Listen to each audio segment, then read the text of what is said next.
How to unlock Facebook profile. Hi everyone, I'm here to assist you today. Without any delay, let's jump right in. First, open Facebook on your device. Then click on three lines at the top right corner of your screen, which will open all these options. In here, click on your name at the top, which will open your profile.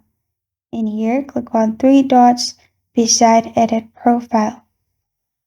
After that, click on Unlock Profile. After you click on Unlock Profile, you will find this kind of screen. In here, click on Unlock at the top.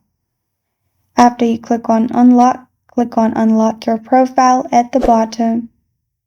After you do that, your profile will be unlocked. This is how to unlock Facebook profile. Thank you for joining me today. If this video helps you out, please leave a like and subscribe for more. Got a question or want to suggest a topic? Comment below. Thank you for watching.